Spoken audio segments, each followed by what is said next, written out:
Here we go. Bozo Buzz, episode 11. Zach, come here. Say hello.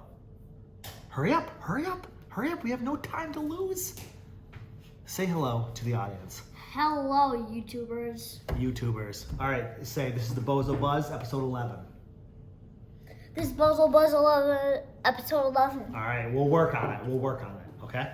You gotta go back to your room. Why? Oh, you want to stay here with me? Come on.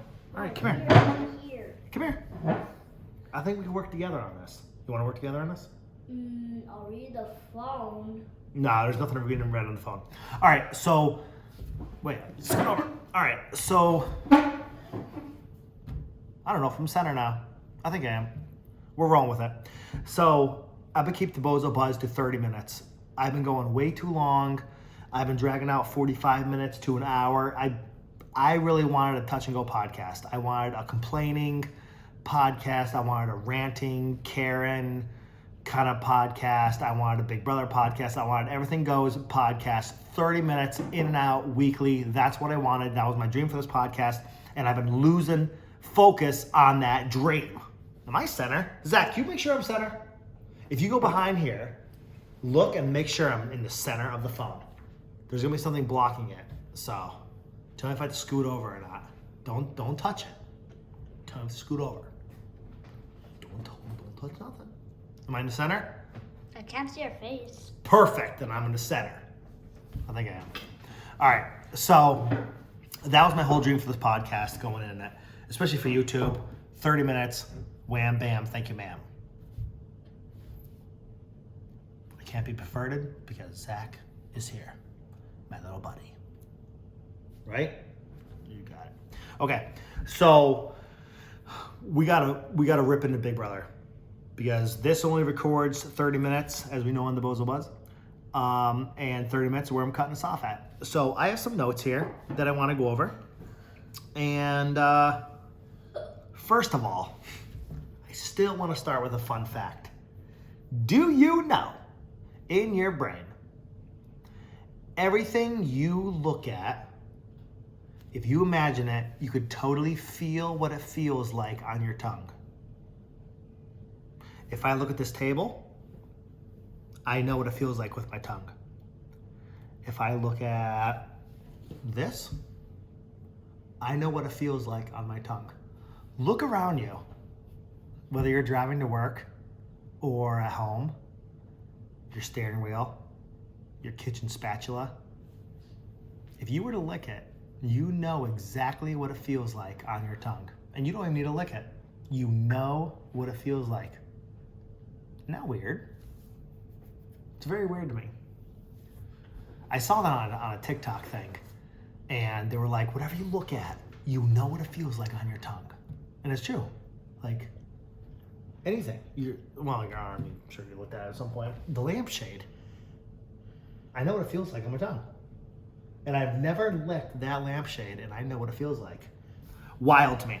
All right, move along. Okay, Big Brother, behind the scenes, because my NDA is over. CBS NDA only lasts 2 years, and after that, it is free game. I can't go into specifics of this whole thing because I don't want to like burn CBS with some backdrop stories, but it usually lasts 2 years. That's why if The Bachelor came to me and said, Sam, we want you on, Bachelor, blah, blah, blah, I would have to say no. I'd have to say no for 2 years. But however, NDAs and everything is over after 2 years. So I want to let you know, whenever you see somebody hosting a comp on the show, anybody at all, a lot of what the hoster says is already recorded after the competition's already done. So we'll go out there, if it's not live, we'll go out there, we'll play the whole comp, be all done, and at the end, and when everything's like, congratulations, Sam, you won the power veto, yeah, everything's done, the hoster person sits there and they're like, all right, let's go over this, and they'll back up the footage and they'll say, all right, Sam, let's say I'm hosting it. All right, Sam, so Jack is about to stack his frogs, so go ahead and say, good job, Jack. I'm like, good job, Jack. With 3 frogs to go, you have 1 left. All right, good cut. All right, next cut, you see Mickey knocked over his stack. Say something about that. Mickey, you've knocked over your stack. You have 1 frog left. Like, you do all that stuff afterwards. So whenever I see these comps on Big Brother, I always think to myself, like, that was all recorded afterwards. And you can even see it in their faces. When you look at someone's face, because I know Daniel has been, like, doing a lot of the Big Brother hosting, you can see it in his face. Jasmine, with 1 thing to go, you are eliminated. And, like, you know, like, the competition is done. He's just standing there with his little skit. Can I help you? All right, so I found that very interesting. And I just wanted to let you guys know that that is how things get done. So, also too, when I was binging, because I've been binging so hardcore on this whole season of Big Brother. Hardcore. You would not believe. Been binging on it. And I did notice a couple DRs, they must say somewhere in there, they must have drawn the attention to the fact of Taylor being, bullied. I still don't think there was bullying in our season 21 of Big Brother. I don't think so. I think it was gameplay. If you don't like somebody, fine. It is what it is. You're not paying me to get along with somebody. I don't really care.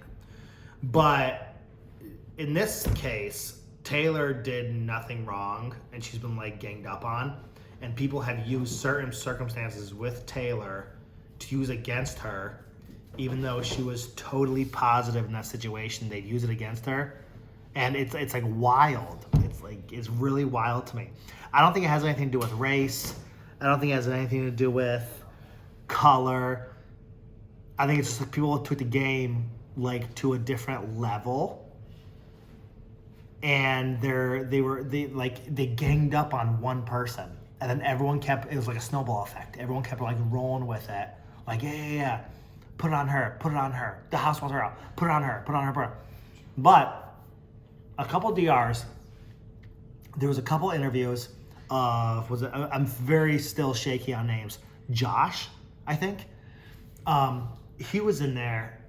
Was it Josh? I'm so horrible with these names. I'm still getting, because I'm binging hardcore because I'm trying to catch up with our family vacation. It's a whole thing. Because I've been hiatus for 2 weeks.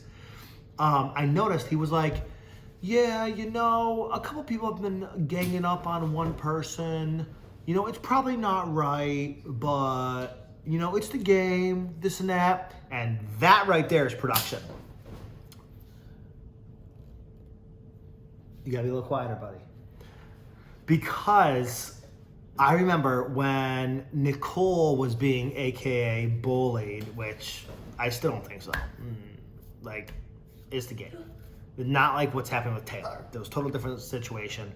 And I remember when I was in a DR, one of the people behind the mirror that I couldn't see, behind the camera, they were like, Sam, do you notice any bullying in the house? And I was sitting there and I was like, no. And they were like, do you see any microaggression? And I'm sitting there and I'm like, nah. And they're like, all right, so Sam, you're going into the next veto comp. Tell me how you're feeling. I was like, oh, yeah, great. I had no idea that was an underline of a way to smooth things out with the whole Nicole thing. Now, granted, if I picked up on it, and Tommy picked up on it, and that was good because he had one of the interviews that was like, I do see some people ganging up on some people in the house, and that's not right. Picked up on it. Don't blame him one bit. That was genius. So I remember them saying that, and I didn't get it. And now looking back at it, I should have picked up on it because a lot of people would have been like, yes, thank God. Sam saw what was happening to Nicole. No, I didn't. It was because the DR told me. Like, the DR hinted to it. Like, they told me, like, hey, do you see anything here? And I saw those interviews happening on this season of Big Brother. That's why there was a couple interviews in, like, episode 4 or episode 3 where a couple people, before the whole Taylor blowout, they were like, oh, yeah, I see some people ganging up in the house. It was because that was a directed question. So let's not give these house guests credit as if they saw what was going on. They were only asked about it in the DR. Let's not forget that. Delete that. Okay. I have a note here, and I don't know how. I think it's from Facebook comments. I'm not even gonna touch it. All right. So what I have here. All right. When Daniel put Taylor up. Okay. Now, I have never been HOH, but if I was, especially from a super fan that he is, if I was a person, leader of the HOH, no, if I was HOH, because it's a verb.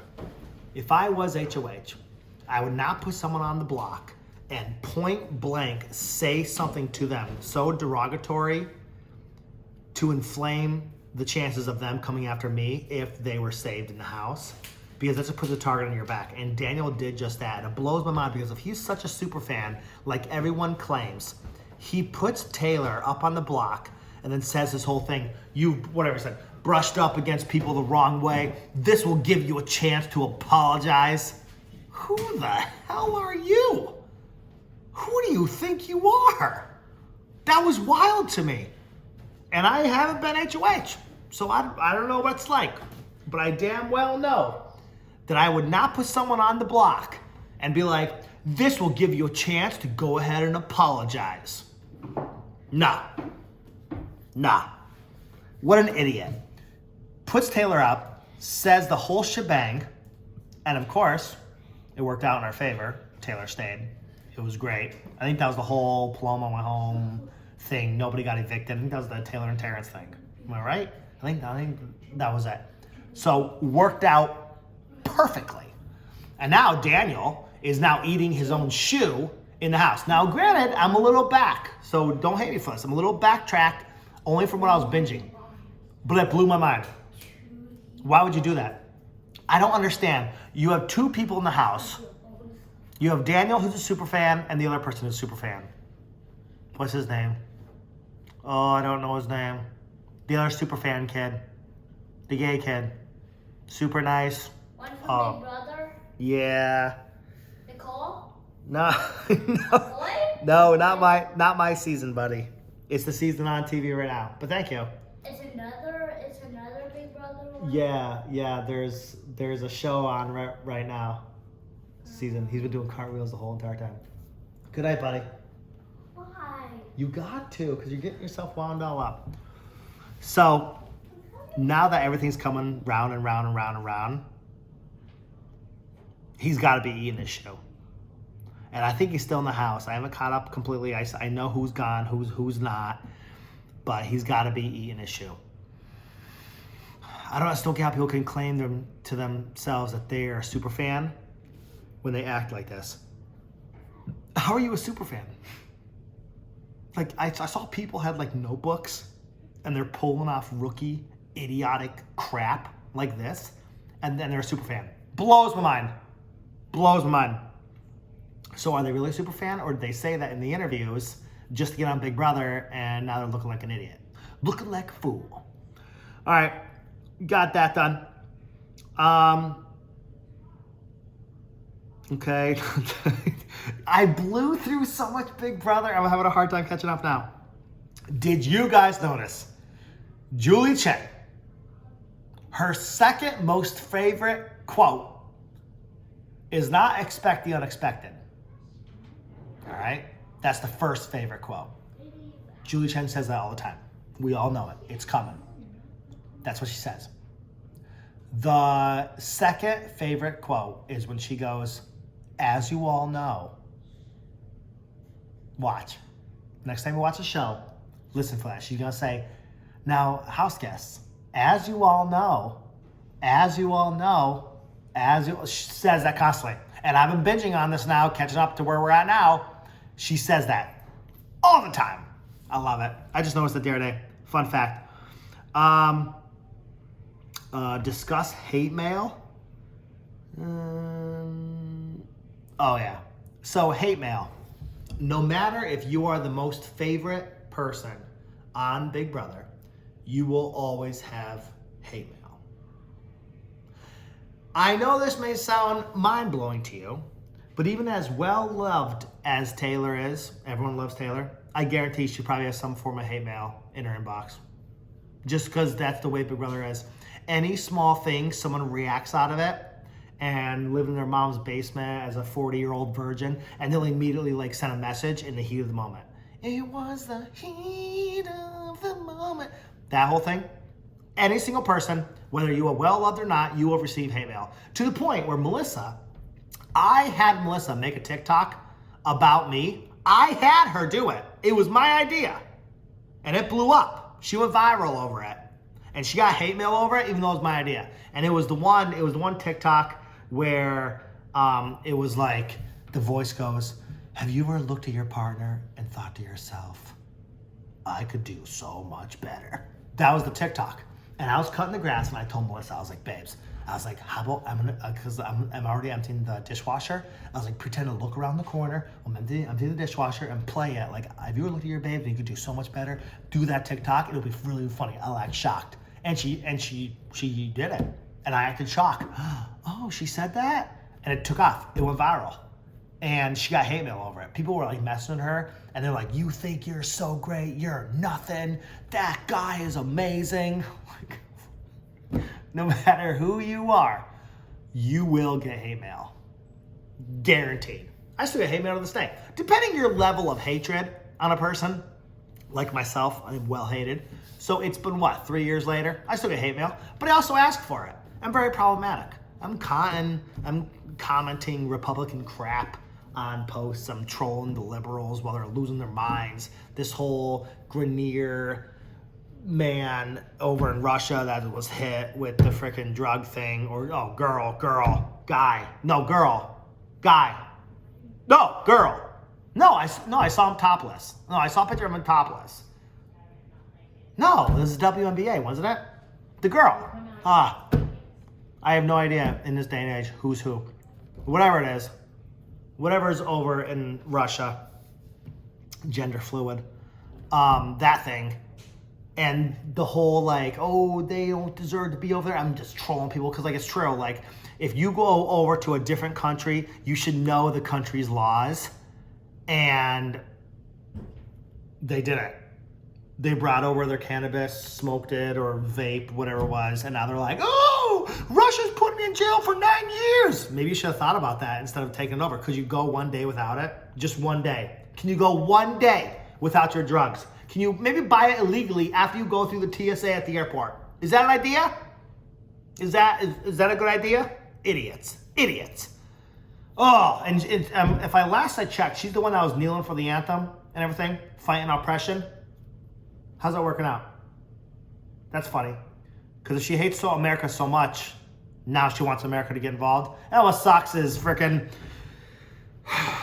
Joe Bozo is probably going to do some prisoner exchange. We'll probably take some terrorist from Russia who killed a ton of Americans, and we're probably going to trade it for some idiot in the NBA. Whatever. That's our country now. Anyways, get off topic there. That's why I'm the most problematic person. This is what I'm talking about. So, moving right along, we got 10 minutes. Let's wrap this up. 10 minutes. So, Dan, pulling up Taylor.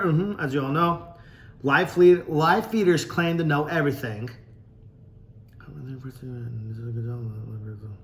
Oh, yes. Perfect. Live feeders claim to know everything. However, I threw the first HOH comp, and I never talked about it. Between you guys, I hardcore threw the first HOH comp. I pretended to fall.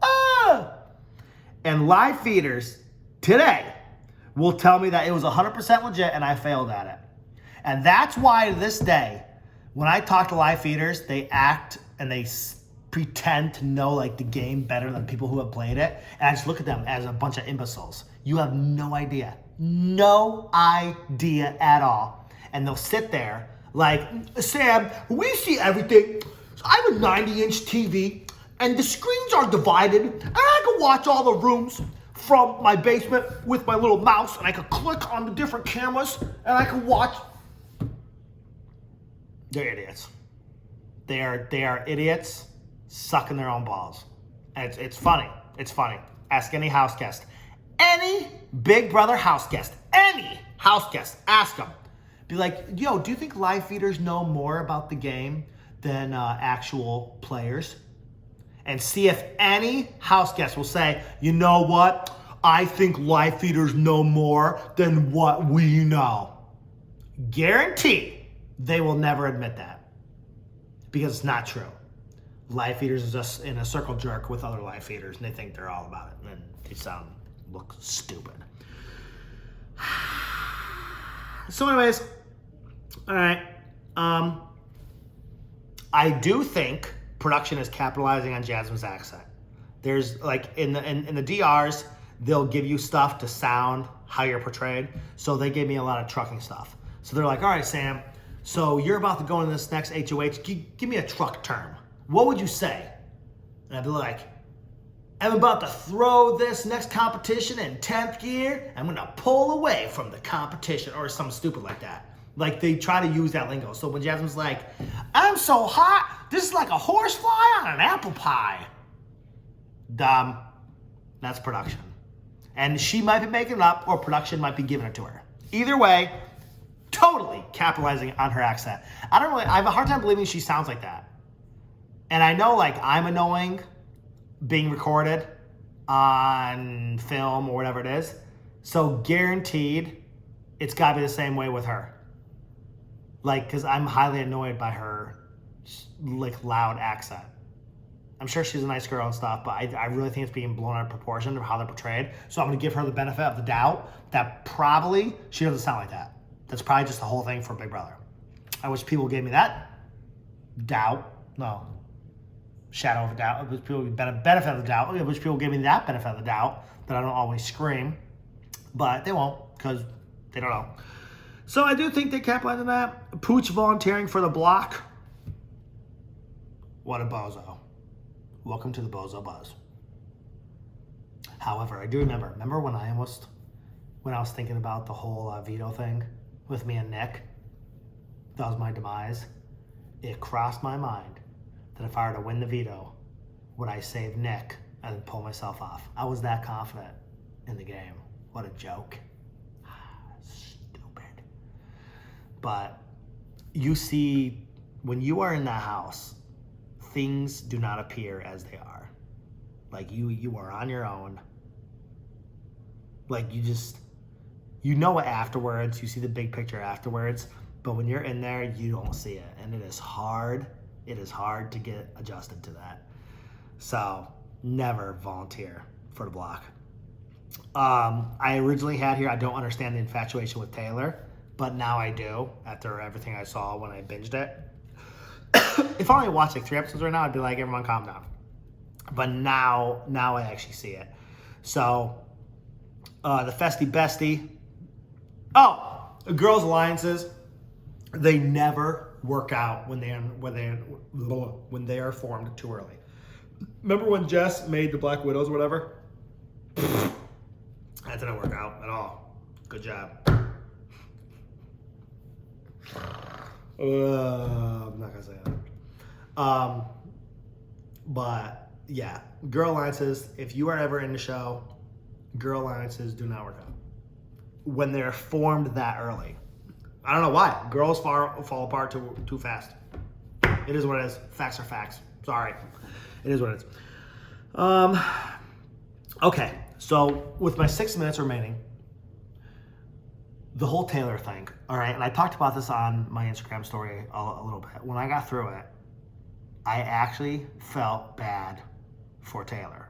And I might be going back from what I already mentioned on before, because it pisses me off that Nicole ran Daniel and was like, she told me to go ahead and quit the game, blah, blah. And I know Taylor meant that in the nicest way. But like, how hard do you have to go to like shit talk someone on that stance? Like, I get it. You can make fun of people or something. Like, it is what it is. But I actually really felt bad for Taylor. And I don't know why. I don't feel bad for stuff that happened on my show. I don't. I think it was a different circumstance. I don't feel bad at all. Nothing. Nothing in the noggin.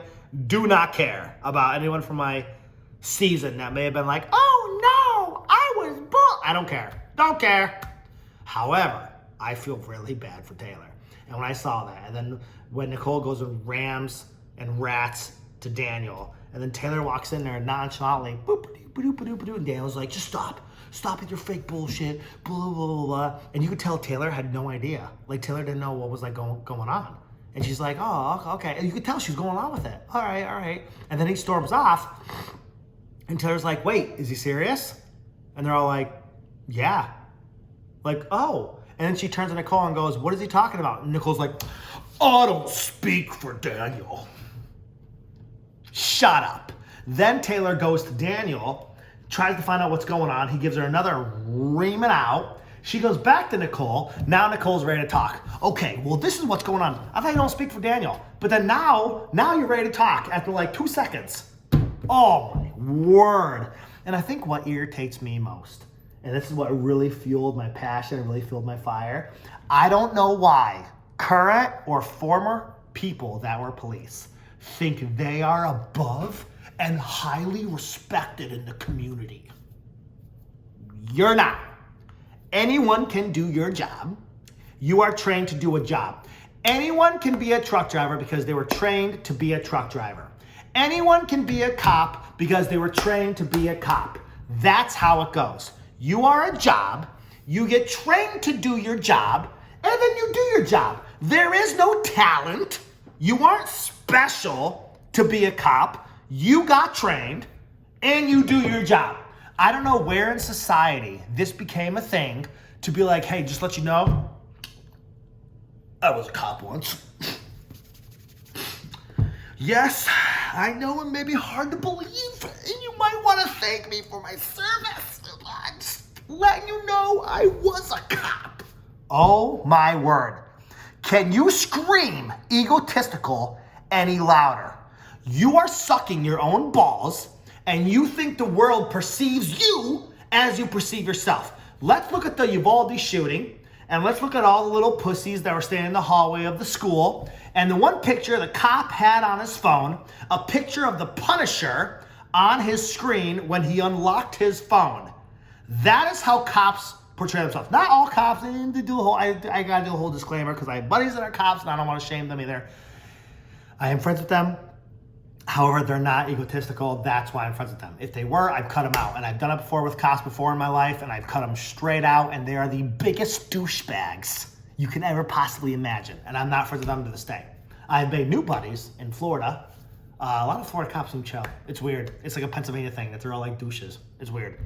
But it's just, it's wild to me. So he's standing there with the Punisher on his lock screen. That's how he portrays himself. But then he was standing in the hallway as there was a shooter in the school, and he was a big pussy, and that's wild to me. So cops think they are so great that they have to announce it to the house. Oh, did that irritate me? And then she's gonna be like, I was a cop for 10 years. I could read right through the lines. Obviously not. You're a moron. You are a moron, because obviously you did nothing. You could not read anything at all. And you're gonna sit there and act like you've seen some stuff. Good job, chef. Wow. Ooh, did that make me mad. So now that just fueled the fire. So everyone's yelling for Taylor to be AFP. I have no problem with that at all, because at this point, everyone loves Taylor so much that she actually might get the AFP. And like, that's fine. It's America's favorite house guest. She's America's favorite player. She should get it. If everyone loves her, great. Has she done anything crazy in the game? Not really. It's just, it is what it is, but it goes after America's favorite player. Doesn't matter if you did nothing. Doesn't matter if you were a floater. If you are America's favorite, that is it. And people, we are at 29 minutes. So we're gonna wrap this up. I wanted to keep it short. I told you guys this. So thanks for tuning in.